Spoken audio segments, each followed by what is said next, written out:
கழிவறையிலிருந்து தான் அவங்க எடுத்திருக்கிறாங்க. மறைஞ்சிருந்து எடுத்த இந்த பகுதி. இதே இடத்துல நம்ம நிற்கிறோம். இப்போ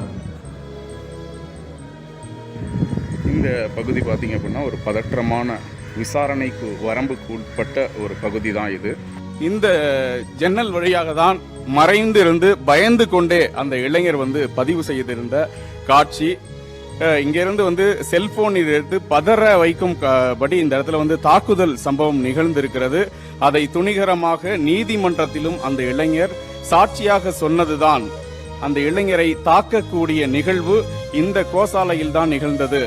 இறுதியாக அந்த இளைஞர் தாக்கப்பட்ட பிறகு இங்கிருந்துதான் அந்த இளைஞர் மருத்துவமனைக்கு ஒரு தலைமை காவலரால் அழைத்து செல்லப்பட்டார் என பதிவுகள் கூறுகின்றன. இந்த இடம் அந்த இளைஞர் இறுதியாக உயிரோடு இருந்த ஒரு பகுதி.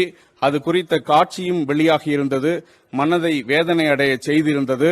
இந்த இடத்துல சில காவலர்கள் அவரை அமர்ந்திருந்த நிலையில அவரை கொடூரமா லத்தியால தாக்கி கொண்டிருந்தாங்க. அந்த லத்திகள் சிதறி கிடந்தது. இந்த இடம் பாத்தீங்க அப்படின்னா கோசாலை அப்படின்னாவே இப்ப எவ்வளவு தூரத்துக்கு சுத்தமா இருக்குது.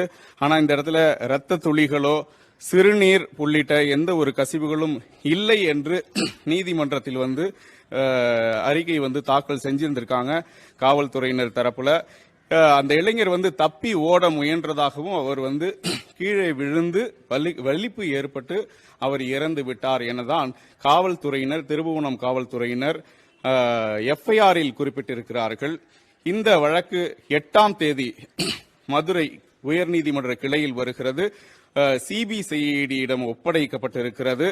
இந்த வழக்கின் ஆதாரங்கள் அனைத்தையும் சிசிடிவி ஆதாரங்களின் அடிப்படையில் சேகரித்துக் கொண்டு இந்த இடத்துல இந்து சமய அறநிலையத்துறை அலுவலகத்திலுமே சிசிடிவி கேமராக்கள் பொருத்தப்பட்டிருந்தது. எங்கே அந்த இளைஞர் இந்த வழியாக அழைத்து வரப்பட்டிருந்தால் இந்த அரசு அலுவலகத்தில் இருந்த கேமரா, சிசிடிவி கேமராக்கள் எங்கே என்ற கேள்வி. இந்த கழிவறையிலிருந்து தான் அவங்க எடுத்திருக்கிறாங்க. மறைஞ்சிருந்து எடுத்த இந்த பகுதி. இதே இடத்துல நம்ம நிற்கிறோம். இப்போ இந்த பகுதி பார்த்திங்க அப்படின்னா ஒரு பதற்றமான விசாரணைக்கு வரம்புக்கு உட்பட்ட ஒரு பகுதி தான் இது.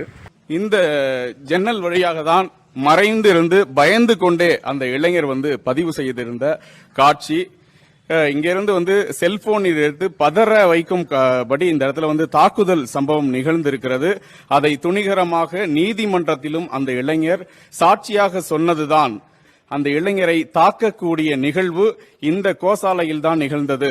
இறுதியாக அந்த இளைஞர் தாக்கப்பட்ட பிறகு இங்கிருந்துதான் அந்த இளைஞர் மருத்துவமனைக்கு ஒரு தலைமை காவலரால் அழைத்து செல்லப்பட்டார் என பதிவுகள் கூறுகின்றன.